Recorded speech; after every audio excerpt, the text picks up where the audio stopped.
Bonjour. Imagine seulement en une heure, une personne se présente devant toi juste pour te dire que quoi? Mon jeune frère, ma jeune dame, tu vas devenir cet agronome agréé. Et aujourd'hui, je te donne la chance d'apprendre, d'acquérir cette expérience venant d'un jeune homme d'ailleurs ambitieux et qui vient très fort en coulisses. Aujourd'hui, on a l'honneur d'avoir sur ce premier podcast au Togo qui s'appelle d'ailleurs TPF, Monsieur Nolaki Olivier Magné. Monsieur Nolaki, soyez les bienvenus. Merci. C'est un plaisir pour nous de vous avoir sur ce premier podcast aujourd'hui. Vu que vous êtes la première personne à inaugurer d'ailleurs ce podcast. Alors, c'est un grand plaisir pour nous de vous avoir aujourd'hui. Et sans plus tarder, je vais vous laisser la parole, vous présenter et nous dire un peu qui vous êtes et d'où est-ce que vous venez. Je suis Nolaki Manimoki et je suis un architecte. Donc, en quelque sorte, c'est moi.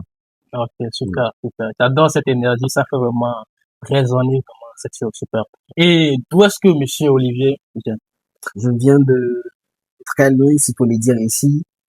Tout d'abord, je viens d'Atakpamé, plus précisément dans un petit village qu'on appelle Diakor, où j'ai fait mon primaire, j'ai fait le collège, j'ai fait le lycée. Donc, c'est ça. Super. Et vous résidez actuellement encore à Takwame? Non, j'étais parti à Karam pour pouvoir continuer mes études universitaires. Ok, donc si je comprends bien, vous êtes maintenant à pleine expérience à Kara. C'est ça. Ah là, les Karaens et les Karaens, je passe sur cette occasion vous dire coucou et que votre monsieur Nolaki est bien arrivé à Lomé et il essaie pas mal de passer son message à travers ce podcast. Alors, sans plus tarder, on va passer au vif du sujet. Tu es prêt? Prends ton bloc-notes parce que tout ce qu'on va vous transmettre ici aujourd'hui, tu n'as pas besoin de ce qu'on te le raconte, je t'assure. Alors, on annonce, comme le nom déjà du podcast, TPF, qui veut dire toujours plus fort. Alors, monsieur Olivier, pour commencer ce podcast, voici ma première question pour vous. Et parlez-nous un peu de ce que vous faites, de l'agronomie, et dans quoi est-ce que vous êtes concrètement spécialisé, et vous venez de dire que c'est dans l'horticulture. Parlez-nous un peu de ça. Merci beaucoup. L'agronomie a plusieurs facettes, a plusieurs disciplines. Et moi, j'ai choisi cette discipline qui est l'horticulture. D'accord. L'horticulture, elle est aussi subdivisée, s'il faut le dire ici. D'accord. Mais moi, je me suis beaucoup plus spécialisé en horticulture maraîchère fruitière Merci. et ornementale. D'accord. L'horticulture maraîchère fruitière, tout d'abord maraîchère qui va beaucoup plus pour les légumes que vous connaissez très bien, peut-être les laitues, les oignons et tout. Le fruitier qui va beaucoup plus au niveau des fruits. D'accord. Oui, cette manière de conduire les exploitations fruitières et tout. Donc, je suis là-dedans. D'accord. Ensuite, ornemental, qui, comme vous l'attendez si bien, qui est dans l'ornement. Et beaucoup plus, nous sommes dans cette mise en place des gazons. Et beaucoup, on nous appelle des architectes paysagistes, des ornementeurs. Ok. Donc, c'est ça. C'est à peu près ça. Ouais. Waouh, magnifique. Ouais. On dirait que vous avez tellement de casquettes là. Parce que vraiment, on dit, même si tu vois une petite tête, il faut savoir que derrière cette petite tête, il y a vraiment de grandes expériences qui sont entrées dedans. Vous voyez comme on a ces bouquins devant nous. C'est ça. Alors, super, super, super. C'est très, très intéressant d'apprendre ces choses parce que c'est ma première fois de voir ça. Donc, super. Merci beaucoup. Et voici la deuxième question. Parlez-nous de Monsieur Nolaki d'hier. Comment était votre enfance? Qu'est-ce qui vous a motivé à prendre cette décision de devenir cet agronome spécialisé dans l'horticulture et vraiment d'inspirer, de partager et de vraiment assumer vraiment cette responsabilité de bonne nutrition, si je peux dire ainsi, de l'être humain sur Terre, en fait. Alors, quelle a été votre enfance? Comment a été votre enfance? Est-ce que c'est bien, allez-y, tranquille? Et ce qui vous a motivé à prendre ce chemin? Merci. Tout d'abord, En premier lieu, je ne pourrais pas dire que mes parents étaient tellement aisés, Oui, comme la plupart de la population togolaise. ok, Sont fonctionnaires, mais qui, qui ont cette habitude ou bien qui ont cette seconde vie de pratiquer l'agriculture. ok, Comme à au dernier recensement, autant pour moi, où on a recensé que plus de 60% de la population togolaise sont dans ce secteur, dans le secteur agricole. ok. Donc déjà, mes parents aussi étaient dans ce secteur ils avaient un petit espace où ils faisaient l'agriculture et tout, peut-être de maïs et d'autres cultures.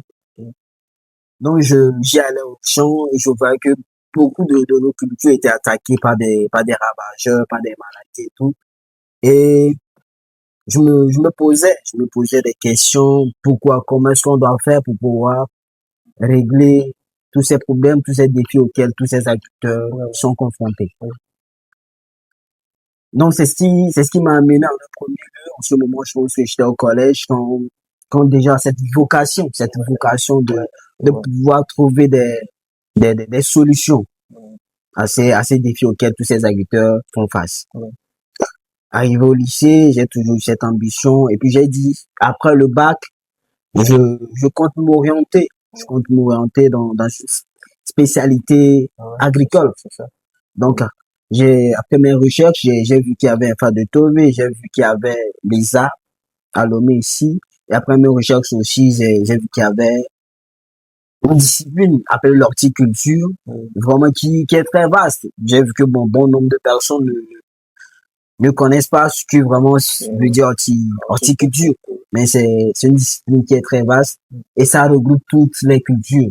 Il y a le maïs, il y a le soja, il y a tous les céréales en fait. Pas seulement peut-être quand je dis maraîcher à certains peut-être qui vont juste englober peut-être les laitues, les oignons, les petits rêves et tout, mais ça va au-delà de ça. Il y a aussi le plus souvent aussi nos fruits qui sont attaqués. Les manguiers, des fois on constate des mouches blanches. Même quand on finit de cuire, on voit qu'il y a des chenilles à l'intérieur. Donc, toutes ces questions me taraudaient toujours à l'esprit, me résonnaient toujours. Et je me suis dit, mais il faut que vraiment je puisse aller très loin. Il faudrait vraiment avoir cette détermination de pouvoir venir aider cette population qui en manque, en fait. Donc, je me suis dit, ouais, mais putain, je dois me lancer, je dois devenir vraiment cette personne vraiment qui doit révolutionner, en fait, l'agriculture togolaise. Et c'est ce qui m'a vraiment amené à pouvoir choisir cette discipline, à pouvoir donner le meilleur de moi-même, en fait, que vraiment la population togolaise, pourquoi pas le gouvernement, ça vraiment soit fier des, des réalisations, mais de tout ce que j'aurais à apporter. Donc c'est ça. Wow, vraiment magnifique, magnifique, magnifique. C'est très, très, très inspirant d'ailleurs, très, très crucial pour la jeunesse qui aimerait se relancer aussi dans ça. Et moi, je crois que si moi aussi je veux décider d'aller faire l'agronomie aujourd'hui, je n'hésiterai pas une seule seconde à me lancer dans l'horticulture parce que je vois que on dit plus tu sais, plus tu es. Et plus tu es, plus tu as. Parce que tout commence par le savoir. C'est maintenant que je viens de me rendre compte qu'il y a quelque chose aussi de précieux comme ça. Alors, pourquoi ne pas y aller? Juste, il suffit seulement de s'entourer de bonnes personnes parce que c'est ça aussi la réussite dans la vie. Entoure-toi de cette personne qui connaît. Et tu vois, je peux te garantir que juste question de temps, toi aussi, tu peux toutefois atteindre un certain palier dans ta vie.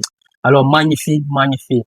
Le désir aussi toujours de résoudre des problèmes, c'est ça aussi qui amène vraiment à être déterminé, à donner cette motivation et de pouvoir parvenir à ce qu'on aimerait faire. Super, super. Je voudrais aussi ajouter ce détail que j'avais peut-être sans doute oublié, ce détail qui va dans ce domaine ornemental que peut-être j'avais entrepris, peut-être oublié. Oui, Ce qui m'a aussi motivé en allant peut-être à pouvoir aussi prendre, à pouvoir m'orienter dans cette discipline, oui. c'est que nous voulons vraiment un espace agréable en fait. Ok, ok. On aimerait vraiment bien vivre et tout, alors, être entouré des fleurs et tout, avoir Ouais, une très belle ça, végétation, tu vois ça ça. me passionne beaucoup. Ça me Ouais, donc passionne.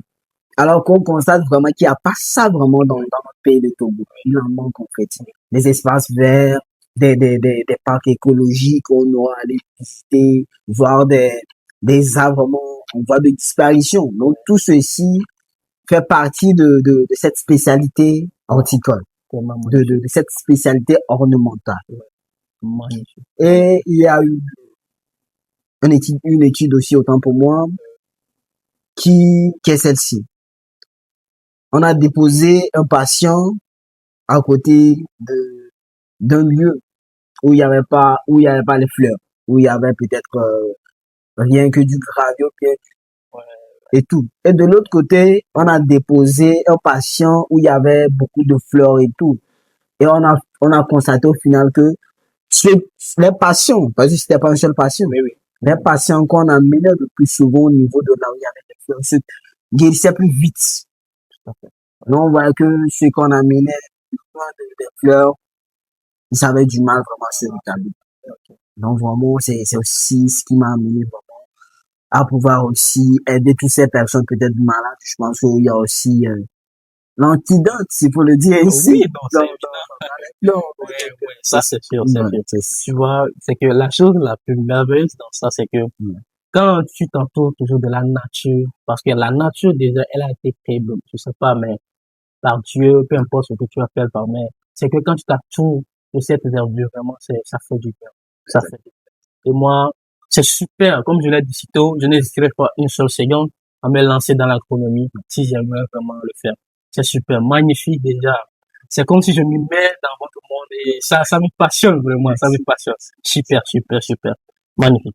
Et la troisième question est celle-ci. C'est que, étant jeune, et j'aimerais vous poser cette question. Quel est l'objectif de l'avenir que vous avez après, peut-être que d'ici 2 ans, quelle est la vision, l'objectif que vous avez dans cette quête? C'est une question très pertinente, Ouais. c'est pour le dire ainsi.